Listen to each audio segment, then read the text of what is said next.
ወይዘሮ ቤቲ ቁማር ተበላች።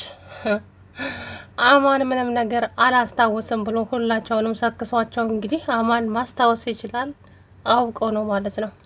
ምክንያቱም የቤቲ መጨረሻ ለማየት ስለዚህ አሁን ዝም ብሎ አድፍጦ የማያውቅ የማያስታውስ መስሎ ውስጥ ውስጡን እንግዲህ ስራውን ሊሰራ ነው። እናም ሳምሶንም እንግዲህ ሁላቸውም እዛ ፖሊስ ጣቢያ ቀርበው ይሄንን ታውቀዋለህ? አላቅም። ይሄስ ማን ነው? አላቅም አለ ሳምሶን። በስተመጨረሻም ቤቲ ቤቷ ይዛው ሄደች። ነገር ግን ሳምሶን እንግዲህ እዛ ሄዶ ወቅጦ ለቀቀው ማለት ነው። ሳምሶን ታዲያ ተመልሶ መርማሪውን ምን እንዳለው አላውቅም፣ ምን እንደነገረው ማቀው የለም ማለት ነው። እንግዲህ ሄዶ እዛ ለመርማሪው ተናግሯል ማለት ነው። መናገር ያለበትን እንግዲህ ማቀው ጉዳይ የለም ማለት ነውና መርማሪው ምን ብሎ ደንግጧል።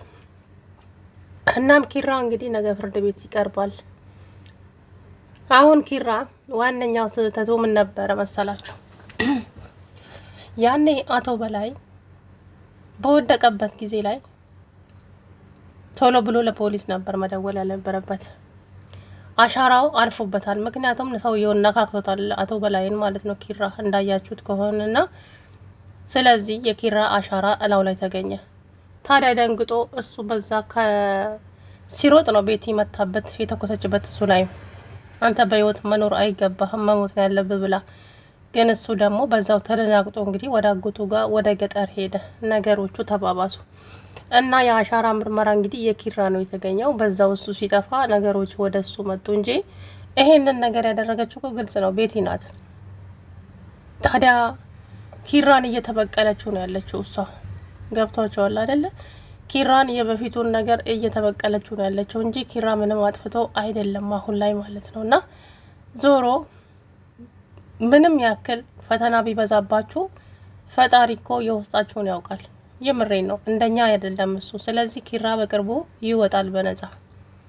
ግን እስከዛው ነገሮች እስከሚጣሩ አንዳንድ መረጃዎች ግልጽ እስከሚሆኑ አሁንም ኪራ ነው ተጠርጣሪው ማለት ነው ያለ ስራውና መርማሪው ላይ ሊፈርድበት አልችልም። ምክንያቱም ስራውን እየሰራ ነው። የኪራ አሻራ ነው እዛ ላይ የተገኘው። ስለዚህ አደረገም አላደረገም ትክክለኛው መረጃ እማኝ እስካልመጣ ድረስ ኪራ ይታሰራል ማለት ነው። እና ዞሮ ግን ያው ይወጣል። ጊዜያት ቀናት ቢወስድበትም ከባድ ነው እውነት ለመናገር። እኔ ደግሞ የሚያስቀኝ ጠበቃ ተብዬው ወዲያ ዞር በልልኝ አቦ፣ እሱ ክያን ፈልጎ ነው ወዲያ ወዲህ የሚለው እንጂ እንኳን ጠበቃ ይሄ የቢሮ ሰራተኛ እንኳን አይመስልም እኮ። እሺ ጠበቃ ድንቄም ጠበቃቴ መርማሪው ይሻላል ፈስቶ። ዞሮ እንግዲህ ጽናትና ኪያ በጣም ተጨንቀዋል። በተለይ ኪያ ለወንድሟ ያላት ፍቅር ደስ ስትል እርስ በራሳቸው እንግዲህ እየተጽናኑ አሉ ማለት ነው። አንዷ ስታለቅስ አንዷ ስታጽናና፣ አንዷ ስታለቅስ አንዷ ዝም በይ ስትል እንደዚሁ አሉ ማለት ነው። ብቻ ያሳዝናሉ። አባባ በእውቀት በዚህ ሰዓት እነ ኪራ ቤት ማኖራቸው በጣም ጥሩ ነው። በነገራችን ላይ አባባ የኪራ አጎት ማለት ነው። ምክንያቱም ጥቃት ይደርስባቸዋል። ቤቲ ራሱ አርፋ አትቀመጥም። ገብቷቸዋል። አባባ በእውቀት ግን ስላሉ ማንም ሰው አይደፍርም ወደዛ ማለት ነው። ስለዚህ እንግዲህ ኪራም በቅርቡ ወደ ነበረበት ይመለሳል። ከዚህ በኋላ እንግዲህ የሚሆነው ነገር አይታወቅም ማለት ነው። ከዚህ በኋላ ሁሉም ነገር ኪራ በቅርቡ ነፃ ወጥቶ ወደ ቤቱ እንደሚመለስም አልጠራጠርም። ነገሮች ግን እስከዛው ታዲያ ከባድ ይሆናሉ። እሱም እነኝን ነገሮች ማስተናገድ ትንሽ ከበደው። ምክንያቱም ይሄ ልጅ ያለ ስራው ነው እዛ ቦታ ላይ እየተሰቃየ ያለው። ገብቷቸዋል አይደለም? ምንም ባላጠፋው ነገር ነው ምስኪን እየተንገላታ ያለው ኪሩቤል። ግን ያው እዛ ጋር የእሱ አሻራ ስለተገኘ ብቻ እሱ ነው ብሎ ተደመደመበት።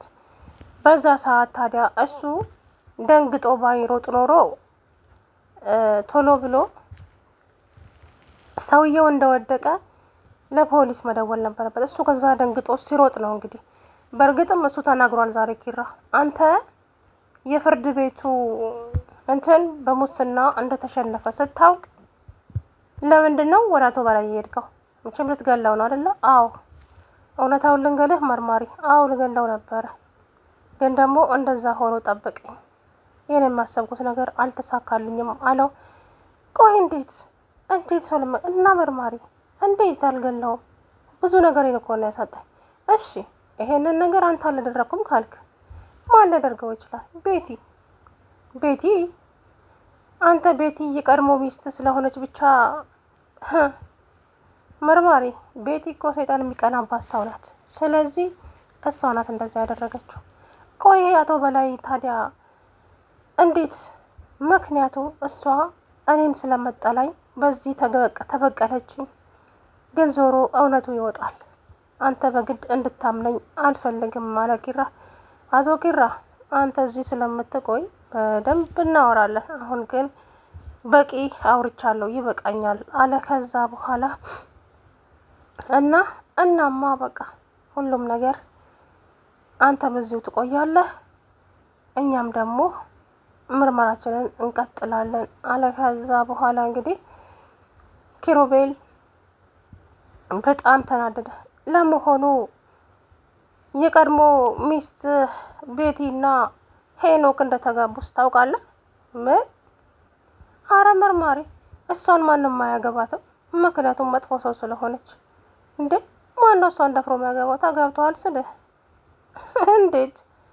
አላቅም፣ ግን ተጋብተዋል እኮ። ከጋብቻቸው ሴራ ጀርባ የሆነ ሴራ አለ። ስለዚህ እሱን ነገር ማጣራት አለባችሁ አለ። ከዛ እሱን ለኛ ተው፣ ይሄ የኛ ስራ ነው አለውና እንግዲህ መርማሪው ሄደ ማለት ነው። ኪራ እንግዲህ እንዴት ቤቲና ኤኖክ በምን ምክንያት ሊጋቡ ቻሉ? ይሄን ማምን ይከብደኛል እኔም እያለ እንግዲህ ከዛ በኋላ በጣም ነበረ የደነገጠው ኪሩቤል ማለት ነው። ኪራ በቅርቡ ይወጣል ከእስር ቤት ዋለ ቤቲ። አሁን አማን እንግዲህ እንዳያችሁት ነው፣ በፍጹም አልታመመም፣ የመርሳትም ችግር አልገጠመው። እሱ ግን እያንዳንዱን ሰው በዝምታ ወይም ደግሞ በማስመሰል ሊበቀላቸው ነው እንጂ ጨርሶ ምንም አልሆነም ማለት ነው አማን። ስለዚህ እንግዲህ አቶ ኤኖክም አማን ላይ ቡር ብሏል። አማን እንግዲህ እንዳያችሁት በስለት ነው ሰዎችን የሚያስፈራራው ማለት ነው። ስለዚህ እንግዲህ ማድረግ ያለበትን ያደርጋል። አማንም ደግሞ እንግዲህ አላቅም ምን አስቦ እንደሆነ። ታዲያ ኪራ እንኳንም መጣኸኝ፣ እንክብካቤያቸው የሌላ አይደለም እንዴ? እንኳንም ጤነኛ ያለውኩ፣ በጣም እየተንከባከቡኝ እኮ ነው አለ። ከዛ በኋላ እንግዲህ እያስመሰለ እንደሆነ አሁን እያንዳንዶቹን ይበቀላቸዋል። ሳምሶን እንዳያችሁት እንግዲህ አንጠባጥቦ ነው የለቀቀው።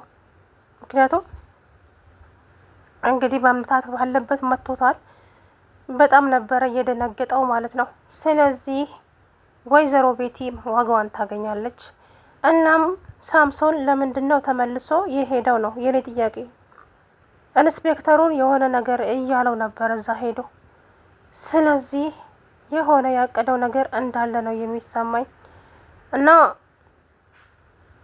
ብቻ የኪራ እውነት ይውጣለት ነው የምለው። ሌላ ምንም የምለው ነገር የለም። እኔ የኪራ እውነት በቅርቡ እንዲወጣለት ነው የምፈልገው። ምክንያቱም ያለ ስራው ነው ልጁ እየተንገላታ ያለው እዛ ውስጥ ምንም ባላደረገው ምንም ባላጠፋውና ዞሮ እንግዲህ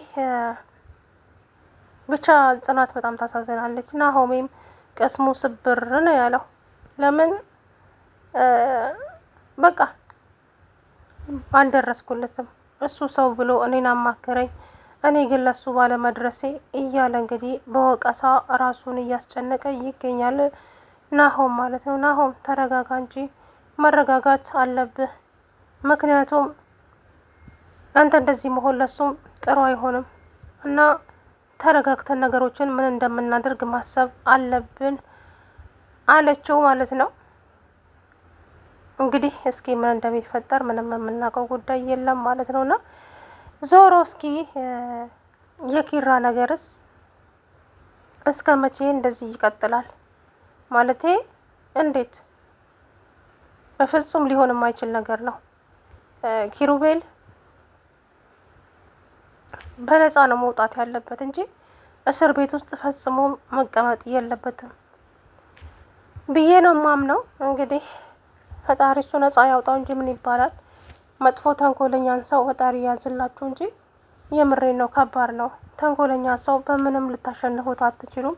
ቤትና እንዴት እንደሚመጣ እንኳን አታውቁም ማለት ነው። ስለዚህ እንግዲህ ኪራ ፈጣሪ እሱ ያቅልሃል። ለሚስት ስልህም ኒናዬም ደግሞ እንግዲህ ናቲ ጠፍቷል፣ ናቲ አገር ለቆ ጠፍቷል፣ ራሴን አጠፋለሁ ምናምን እያለ ከቤት ከወጣ ይኸው አልተመለሰም እያለች እንግዲህ ሻንጣዋን ሸክፋ ወደ እነ ኪራ ቤት ተመልሳለች ማለት ነው። እሷም ጽናትም እኔ የራሴን ብቻ እንትን ስል አንቺን ምንም አላልኩሽም አይደለ፣ በጣም ይቅርታ እያለቻት ነበር ማለት ነው። እና ሰላም ውድና የተከበራችሁ የቻናሌ ቤተሰቦች እንዴት ናችሁ? አለው ደህና ነኝ። እንግዲህ ኪራ በቅርቡ በነፃ እንደሚወጣ አልጠራጠርም። ምክንያቱም ደግሞ ያለ ኃጢአቱ ነው የታሰረው። ምክንያቱም የእሱ አሻራ ስለተገኘ ብቻ እንጂ እሱ አይደለም እንደዚህ ያደረገው ይሄንን ሰው ማለት ነው። ዞሮ እንግዲህ በነፃ በቅርቡ ይወጣል ብዬ ተስፋ አድርጋለሁ ለኪራ ለጽናት